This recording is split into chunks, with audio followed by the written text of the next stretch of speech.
Hey Pod Squad, welcome back to another episode of How Did I Miss This? With yours truly, me, Megan. Hello there, how are you? Today we are going to be reviewing the classic movie, The Big Lebowski, and I'm so excited. I can't wait to talk about it. There's so many things that I loved about this movie. So let's just go right into it. The Big Lebowski. Let me pull up my notes here. Yes, I took notes this time to be a little more organized. We'll see how it goes. The Big Lebowski came out in 1998. I was 8 years old. I love that. The directors are the Coen brothers.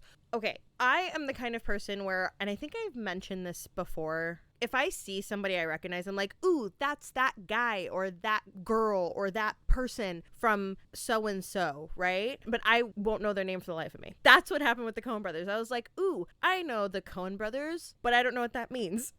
So I asked, some sources, and they also directed the movie Fargo. Heads up, Fargo's definitely going to be reviewed because I've also never seen Fargo. Know nothing about it. I know it's a huge cult classic film. One of those things that I haven't seen. So we've got the Coen brothers who directed this. No scoring for the movie, but I was okay with that for music. It was just really awesome hippie Western vibes, and I was here for it. I liked the music. It was great. It was fun. Now let's get to the big part of this movie, the cast, which was so brilliant, and so many people that I did not expect to be in this movie were in this movie. We got the man himself, Jeff Bridges, who plays the dude. He's one of my favorite actors, and I think he's so handsome, you guys. Do I have a crush on Jeff Bridges? The answer is yes. Yes, I do. He's amazing. John Goodman is in this. He plays the character Walter. Love him. Love this character.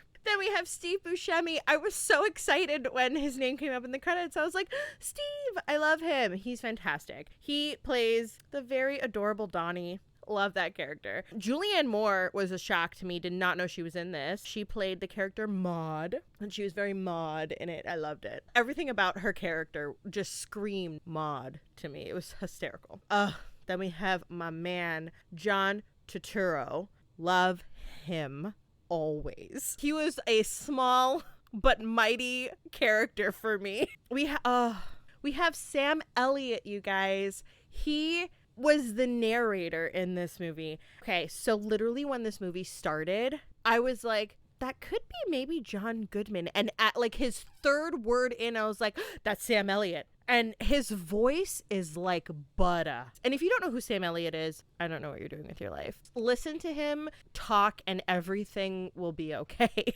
Also, another surprising person in this movie, Tara Reid. The movie kind of revolves around her, but doesn't revolve around like her. She's in it for like 5 minutes, but it was cute. Did not expect her to be in it. Philip Seymour Hoffman. I love him as an actor in everything he's ever done. Doubt's one of my favorite movies and plays, actually. If you didn't know that Doubt was a play, you should go read it because it's awesome. But Philip Seymour Hoffman is just awesome in everything he does. So he's in this movie. Oh, I don't think I mentioned Tara Reid's character's name is Bunny. Philip Seymour Hoffman's character is Brant. Even when they said it, I heard Brad most of the time, but I think it's Brant. So that's what it says here, actually. We have David Huddleston, who plays the other Lebowski, the older Lebowski, the douchebag Lebowski. Let's just say that. Another surprising character in this movie for me, we had David Thewlis. Is that how you pronounce it? I've actually never pronounced his name. He played Professor Lupin in the Harry Potter movies. And I'm pretty sure in the live reaction video, I'm just like, that's Professor Lupin. It was just a great little moment for me. We have Peter Stormare, who played Carl. There's a group of Germans in the movie, so this is the group of Germans. We had Peter Stormare. We had, I'm going to butcher some of these names, Mark Pellegrino. We had Flea, the guitarist from Red Hot Chili Peppers. This dude shows up in the most random movies, and I'm always here for it because I'm like, wait, I know you, sir, with your little bald head. He's just so adorable, and I love him. He's fantastic. Those are the main peeps. It's a great cast. I loved it. We are going to get into the film now.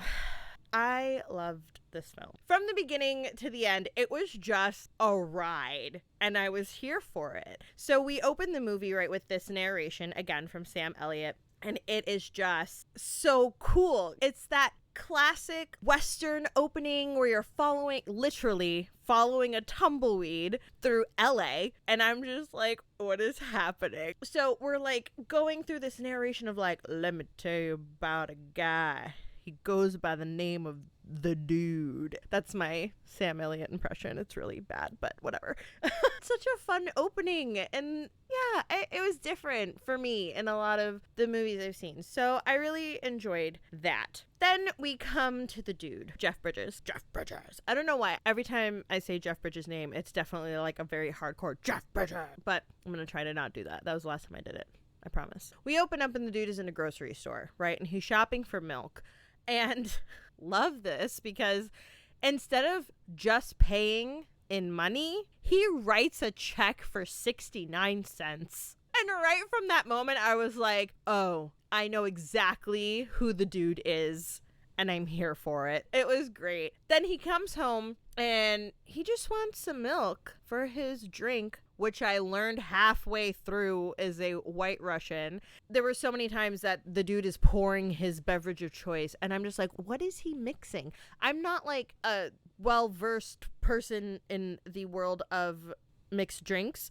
I know that's something with alcohol. I just don't know what it is. And then they clarify it's a White Russian later on. That he drinks through the entire movie. Just nothing else. Just the White Russian. Mad respect for that. Man knows what he likes. The Dude comes home, and then these two guys pretty much like ambush him and start beating him up, put his head in a toilet, and I'm just like, whoa, this movie took a turn. We're hitting it fast. Like, what's going on? And they are dunking his head, and it turns out that they're attacking the wrong Lebowski. So they're telling him, like, your wife owes this guy money and da-da-da-da. And they look at him, and they're like, wait, this guy's supposed to be rich. Whoops, wrong Lebowski. But before they come to that realization, this tall Asian man, who's such a douche, unzips his pants and pees on the man's rug. For what reason, I don't know, but I don't support that. Do not pee on people's rugs. It is just rude. And even the Dude, like, okay, another thing that I love about the character is his language. The Dude is just so chill and laid back. Even when he's angry, he's just like, oh, come on, man. Like, it's so great. So he looks at this guy and he's like, oh, not the rug, man. Come on. I said the same thing, actually, in the same moment. You know, they realize it's the wrong Lebowski, so they just kind of leave. And then they call him a jerk as they're leaving. I'm like, whoa, who just peed on whose rug here? So we're going out into the world now, and we meet his two friends, Donnie and Walter, John Goodman and Steve Buscemi. I love these characters. Donnie, first of all, love. Like, the whole movie, love. Had no conflicting feelings with Donnie. He's just the poor little friend who's the butt of every joke and just slapped around way too much by Walter. There were moments I was rooting, like, yeah, Walter, I would have done the same, or I would have said the same thing. And then there were other moments where I'm like, Walter, like, no, he's like the worst. But then he was like also the best. And he's like super supportive and also not supportive and very selfish all at the same time. He's a very complex character, but I loved it. And John Goodman did a fantastic job portraying this guy. He's like super obsessed with Nam and everything because I think he's a vet. Yeah, he just like goes for the jugular like every time. Like the amount of times he tells Donnie just to shut up pretty much is just fantastic and also sad. Because you're like, leave Donnie alone, Walter, you know? But at the same time, it's like, Donnie, what are you contributing to the conversation right now? Probably not a whole lot, but we don't have to tell Donnie to shut up all the time. So we're meeting these friends and they're in a bowling league. I think bowling is a really fun sport. I'm super terrible at it myself. You can ask all my friends, but I will throw gutter balls all day long and have a blast. So we're getting to the point of the movie now where we're just kind of getting a feel for the Dude. And he's kind of like, what do I do about this rug, man? Like, and that's how he says man. It's very man. But he wants to know what to do about the rug. And Walter's like, you find that other Lebowski and you ask him for money. And I'm just like, yeah, that's exactly what I would do. Why are we even having this discussion? Like, phone book it, look up your name, go find that guy. So he finds the other Lebowski And that's where we meet Philip Seymour Hoffman's character, who's like his assistant, and he sets up a meeting for him and the other Lebowski. Also, I don't know if I clarified, the dude's name is Jeff Lebowski. I think it's Jeff. And this guy is also a Jeff Lebowski. So they share the same name. Common mistake, I guess, for people who are looking to beat up other people and pee on their rugs. Anyway, so the dude comes face to face with this other Lebowski guy. I mean, in true douchebag form, was like, what do you want me to do with it? I'm not gonna do it. People like you just want handouts. And as he's saying this, I'm like, the dude's not looking for a handout. These people thought that he was you and peed on his rug. You could give him $20, $30 for a new rug. That's not gonna cost you a whole lot, sir. Whatever. I was just like, this guy's a douche. I'm just over him. But in true dude fashion, as he's leaving, Philip Seymour Hoffman's like, how was your meeting with Mr. Lebowski, dude? And he's like, oh, great. He said I could have any rug I want. And I'm like, yes, that's how I would have responded too. So he got a rug. He got a very nice rug out of it. I loved the rug, and I was happy for the dude. On his way out, he meets Bunny Lebowski, who is this other Lebowski's very young, very beautiful wife, Tara Reid. You know, he's definitely flirting with her a tiny bit as he's leaving. He leaves. He's like, man, she's hot. Then we fast forward and we're getting to like the juice of the movie. It's that this other Lebowski contacts the dude again and he's like, somebody kidnapped my wife and I need you to do the drop off. And it's because we think it's the guys who came to beat you up before, but you're the only one who can confirm that. So we want you to be the drop off guy. And he's like, yeah, man, sure, like whatever. And they were going to pay him to do it. The mistake here is that the dude brings in Walter, which was not a smart thing to do. Not smart at all. He brings in Walter, who's just like, yeah, we're gonna like fuck everything up and here's the fake suitcase that we're gonna throw out, but we're gonna keep the actual money. Yeah, just do our own thing. And the dude's like, nah, man, come on. Like, this is somebody's life we're messing with, you know? They're gonna kill her if we don't just give them the money. You know, we're still getting paid for it, so like, whatever. He's like, no, it's $1 million. We're gonna keep it. It comes to the drop off. They throw out the suitcase, even though the dude is not on board with this. Walter throws the suitcase anyway, and then the ransom people drive off, and the dude's like, no, wait, I have your money. And he's like, damn it, Walter. And I'm like, yes, fuck you, Walter. This is the time where I was just rooting for you because you were like, yeah, go get a new rug. But now you turn around and you're just like, let's fuck shit up. And I'm like, oh no, Walter. You love him and you hate him all at once. Now the dude is in this predicament where he's got all this money, but now he's really concerned that they're going to kill this woman. He doesn't know what to do with the phone that the other Lebowski gave him. So they go back to the bowling alley. And after they like bowl a few, Donnie is doing his usual strikes. They kind of frame him as like the good bowler of the team. And I believe it's actually in this moment, I'm going to pull up my notes real quick, we come across the character Jesus. I was so hoping that's what it was. I expected Jesus, but was really hoping for Jesus, like the pronunciation. And I was not let down. They pronounced it Jesus, which is John Turturro's character. First of all, whoever did costumes for this movie, right on. It was so good. They showed this Jesus character in a full-on matching all purple outfit, and it is just prime. He's got the net in his hair. He's got the stash going on. He's just a prime character, and I loved it. So we meet this character, and he's like the competition bowler. He's like the other team, the one that's like, hey, I'm gonna beat your ass at the tournament, and they're just like, haha, fuck you, Jesus. And I'm like, yes. These are words that are always fun to hear in movies. After this like little encounter between all of them, they go to the parking lot to get into the dude's car that had the money in it. And it's gone. Why? Because dick-ass Walter parked in a handicap spot. You don't do that, Walter.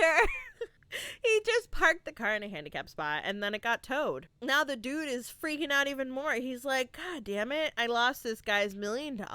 I lost my car. The woman I tried to just do ransom for, probably dead. Like, the dude is freaking out, man. And I'm feeling for the dude. I'm like, oh man. Then, you know, he heads back home to where we're sitting in the dude's living room, and, you know, he's just kind of like doing his thing, making his white Russian, lounging out on his carpet. Then he is awakened, and not even fully awakened. I feel like he felt like he was hallucinating a little bit. But anyway, Julianne Moore's character, Maud, is standing over him with two dudes who just punched the dude as he's sleeping. Who does that? These henchmen in this movie are dicks. You don't just pee on someone's carpet, and you don't just punch somebody in the face when they're sleeping. I was just like, ugh. Where's the etiquette? You know, whatever. Dude gets punched in the face as he's sleeping, which brings in the character Maud. And the dude is like reporting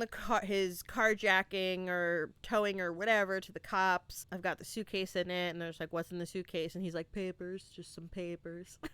It was so great. We come into the character Maud, who turns out to be the other Lebowski's daughter. And they do not get along. She has this really weird accent, by the way. It was like an English accent, but then it very much just felt like a very uptight kind of posh accent that was just like twigged with a little bit of English. It was just weird.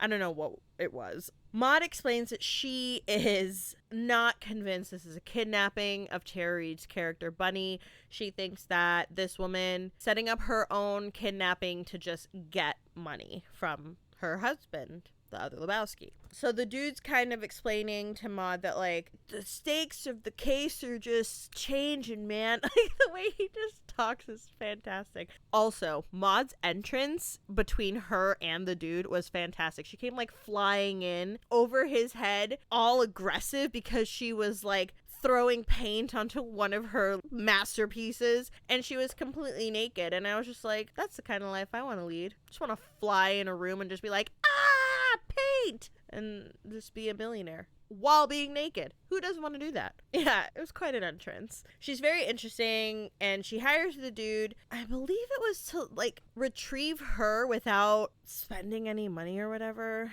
But the one thing that she did really want him to do was go see this doctor about his jaw, because her dudes punched him in the face. She's like, go see my doctor. And he's like, all right, man. He doesn't go until much later when she again has to ask him. And she, like, insists. She's like, you haven't seen my doctor. And he's like, fine, man, I'll go. Turns out it was for a different reason, which we'll get to later. No, we'll get to it now, fuck it. She literally wants to have a baby, I guess, which was just kind of brought in out of left field. I guess the doctor took some of the dude's sperm and gave it to her. I'm pretty sure that's what happened. Please leave a comment, correct me if I'm wrong, but I'm 90% sure that's what happened. And the dude and Maud, later on in the movie, do share a love scene, is how I will put it. Then she's, like, doing all this, like, weird yoga poses, and he's like, what are you doing, yoga? She's like, yes, it's the best way for contraception or whatever it was. And he's just like, what? And she's like, I want a baby. And he's like, but what? She's like, you don't have to be in the picture, I just want a baby, and you seem like the perfect specimen. And I'm just like, what is happening? Like, that's in the point in the movie where I was like, wait, you lost me. I don't know what is going on. Backtrack a little bit. There's so much going on with this, like, kidnapping case. It's crazy. But we meet another guy in the mix who was Tara Reid's character's porn director, producer, agent. I don't know who he was. She basically owes this guy a shit ton of money. And he's the guy who sent the original two guys who peed on the dude's rug to the wrong Lebowski. And he didn't even say sorry. Neither did the guy who de-pantsed himself and peed. Nobody said sorry for that. I'm offended that nobody said sorry. So we get to this point in the movie where the dude is, like, being, like, fed all this information, you know, like, Maud has told him that her and her dad don't get along, and that he's actually, like, broke. Apparently, like, all the money belonged to her mother before she passed, and he's just kind of, like, in charge of some charities, but he's, like, broke. We learn that Bunny's character has all this debt that she owes to, like, all these people in the porn industry. The dude's just, like, getting all this information, so he's kind of just like, what's up, man? Like, you're the next guy who wants to see me. What's good? And he's just kind of like, where is she? Mr. Lebowski. Every time someone calls him Mr. Lebowski, he's like, it's the dude, man. Call me the dude, or your royal dudeness. So he's kind of like, where's Bunny, dude? And the dude's like, I don't know, man. She was kidnapped. What do you want me to tell you? I'm looking for her too. We're all looking for her. Like, whatever, man. And then he's giving him his White Russian. And then all of a sudden, the dude's starting to feel a little funny. And I'm like, you got drugged, dude. And then it takes us to this really wonky, very entertaining scene of the dude hallucinating. I don't essentially know what he was slipped, but it made him hallucinate a lot. He was dressed as this outfit where he's got the construction belt on and some awesome bowling shoes, by the way. And he's dancing down these steps and he's doing this whole dance, and I'm here for it. First of all, Jeff Bridges dancing, always a yes for me. And then Maud's character is there dressed as like, oh, what do you call the woman with the horns in the opera? Forgot what you called her character. But she's in this like gladiator outfit with the horns on her head, and they're doing this weird bowling dance with all of these women who have these bowling pin hat fans that are just, it's a whole thing. And then he like gets thrown as the bowling ball and he's like going under all these people's skirts, and we are brought back to reality by him running down the street. And I'm like, oh, that was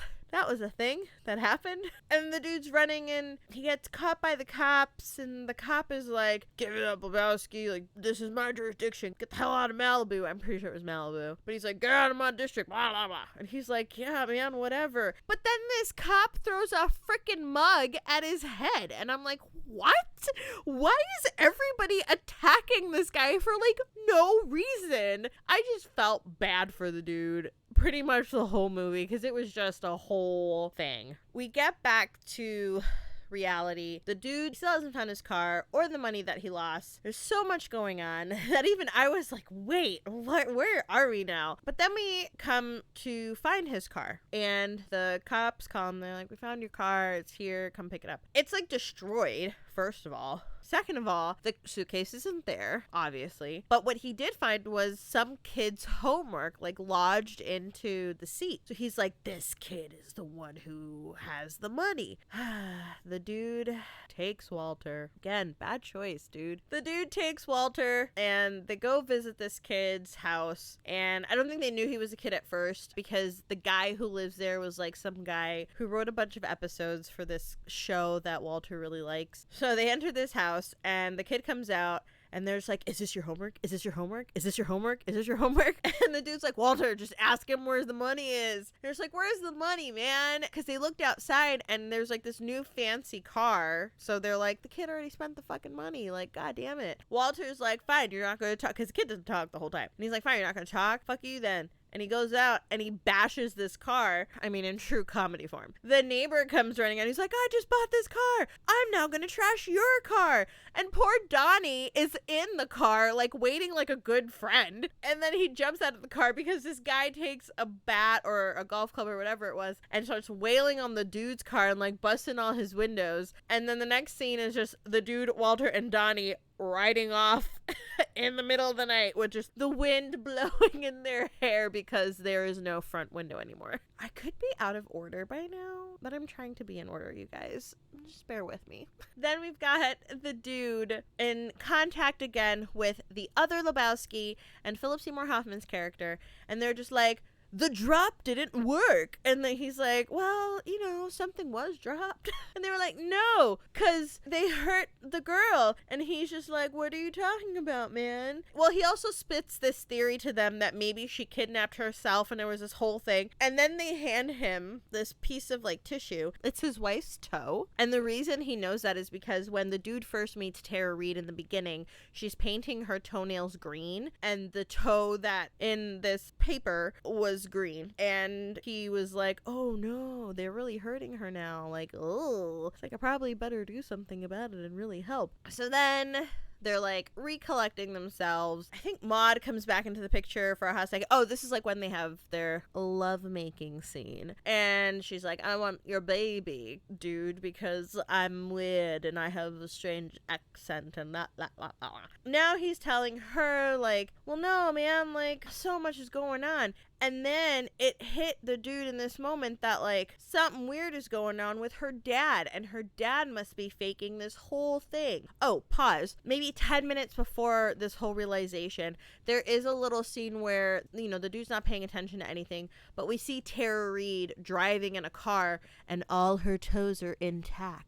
So whose toe was it? I'll tell you whose toe it was. There's this group of Germans. We come across them early on. I didn't talk about it because it was just a whole thing. They enter the dude's house and they're like threatening him because everybody threatens the dude in this movie. Poor dude. And then they drop a ferret into the bathtub where he's taking a very calm, soothing bath. I'm not a fan of ferrets. Sorry. I mean, I love all animals, I do, but I'm just not a fan of ferrets. But this moment, I was like, oh my God, the poor ferret. Like, you're pretty much, like, because the dude's, like, splashing, which is pretty much drowning this poor ferret. And I'm like, oh my God, what is happening? So they, like, come and they're like, we want the girl, we want the money, blah, blah, blah, blah. Everybody wants the girl and the money, whatever. We're fast forward now to the Germans having a sit down with each other, ordering at a restaurant, and then there's a girl who's also German, and she's sitting there, and as she's ordering, the camera goes to her toe, and it's not there, and it's all bandaged up because these crazy psychopaths had this poor girl chop off her toe to get some money. After we see this, the dude kind of has his realization because Maud again was telling him like, my father's broke and it was my mother's money and blah blah blah, and he's like, oh man, your dad's totally in on it. So what does he do? He calls Walter, which I was supportive of this time. You're gonna need backup, call Walter. So then they make their way to the other Lebowski's house and see the car there, like the car that Tara Reid was driving. They're like, what is this? And then they enter, they see Tara Reid just like dancing in the background. They're like, oh, when did she come back? And Philip Seymour Hoffman is like, she was apparently visiting some friends in Palm Springs and just didn't tell anybody and blah blah blah blah blah. And then he's just like, where's the other Lebowski? So he like books it to his room. At this point, I was still rooting for Walter. By the end of this, I was not rooting for Walter. But they bust into the other Lebowski's room and they're just like, yeah, man, like, what the hell? You had me running all over the place thinking I lost your money when in reality there wasn't any money. You made me think there was money, but there wasn't any money. And you just had this theory that she was kidnapped. So you just came up with this whole thing for like no reason because you just wanted to get rid of her because you're sick of her bullshit. And he was like, right, but you can't prove it, and I'm just going to tell everybody that you did it because I'm rich and old and everyone will believe me over you because you're a little hippie. I wish those were the real words, but it wasn't. I don't think I mentioned other Lebowski, older douchebag Lebowski, is in a wheelchair, and Walter's like, I've seen fake paraplegics before, and proceeds to lift this man and like chuck him on the floor. Even the dude is like, no, don't do that. I was sitting here like, Walter, no, I was just rooting for you, don't do that. Turns out he really is in a wheelchair. He really can't walk. Fucking Walter. And then they're just kind of like, pick him up, put him in the chair. So we've pretty much like resolved the whole kidnapping. The only people who are left out of that is the German group. They did work for the porn guy. So they were just like in on the information and tried to get the money for themselves. They bombard the dude, Walter, and Donnie outside of the bowling alley. Moments before this, though, we're inside the bowling alley and we see the character Jesus again. This time he is in full blue outfit and I'm here for it. We see the Jesus character and then he like comes and goes. And then we see Donnie bowl, and for the first time he didn't get a strike and he's looking at his hand like, what? And even I was like, what?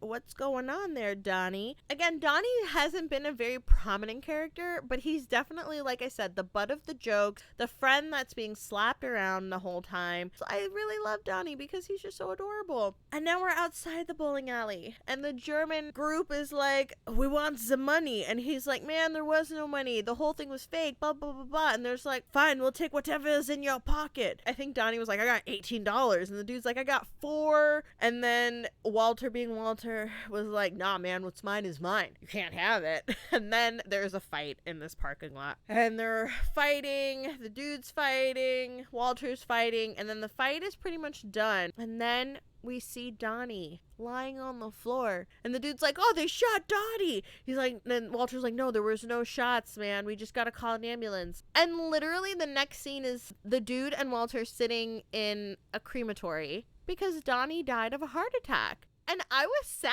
by that. I don't know why I was so sad, but I sat there and was like, no, Donnie, not Donnie. Like, what did he do? I was so sad. But I guess that's how it goes, right? The characters that you always like in a movie, 9 out of 10, they're gonna die. Let the good ones live every once in a while, movie makers. Then we come to this, what I'm told is a famous scene. They didn't want to put Donnie in an urn because it was so much money, so they put him in a Folgers coffee tin. Which I found hysterical. John Goodman's character is saying a quick little eulogy at this mountainside that meets the ocean, and then he releases the ashes, and all of it just sprinkles in the dude's face, and the dude's just standing there just like, man, he's just letting it happen. And then, you know, he gets mad at Walter because he's like, man, your eulogy brought up Nam. Like, what is it with you in Vietnam? Like, drop it. It's all right, dude. I'm sorry. And then they like hug it out. And then that's like the end of the movie pretty much, because then they fast forward, I think maybe like a couple of days, maybe. The dude is at the bowling alley ordering a drink from the bar, and Sam Elliott's character is there. He's like, hey man, cowboy guy. We do see him earlier for like a brief second. They talk for a hot second, and then Sam Elliott like wraps up the movie. He's like, well, that was fun, wouldn't you say? And I'm like, wait, this is how we're ending it? I was just shocked. I thought maybe it would end with like a very big bowl off, but that's not what happened. It just ended. It was a weird ending, but it's kind of growing on me now, to be honest. It's definitely kind of growing on me. I did want to bring up a few fun facts that I learned about this movie after I watched it, because I think it like speaks to the movie. So I did learn that this movie, when it came out, it had like mixed reviews. It wasn't actually a huge hit, but it definitely, obviously over the years, has grown a huge cult following, to the point where I learned that there are Lebowski fests. I don't even know what that means, but I want to go to one. You know what I mean? I want to go to a Lebowski fest. Why not? And then I learned there is a religion based off this movie. And I pulled it up. It's called Dudism. First of all, what? No disrespect to any religion. I have it here. It reads, a religion devoted largely to spreading the philosophy and lifestyle of the film's main character. And it was founded in 2005. Also known as the Church of the Latter-day Dude. That's amazing. The organization has ordained over 220,000 Dudist priests all over the world via its website. That's amazing. I love that. I don't know any more about it. It was just interesting things that pop up, right, after you watch a movie. But that was The Big Lebowski. I can see why it wasn't a huge hit when it came out, because it's such an out there movie. It has a main storyline that you're following, obviously, and everything, but it's also like loosey-goosey in so many other areas.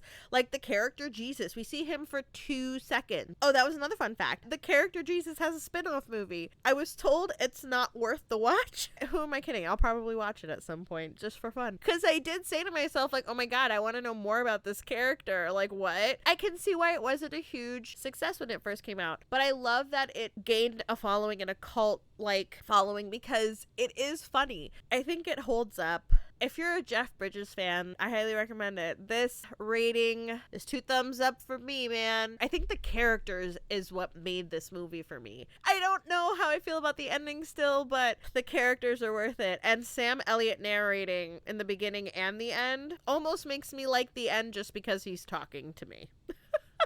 But I'm now also excited to go out into the world now, knowing references from this movie. Because so many people around me, like, say things from this movie, and I'm always like, what?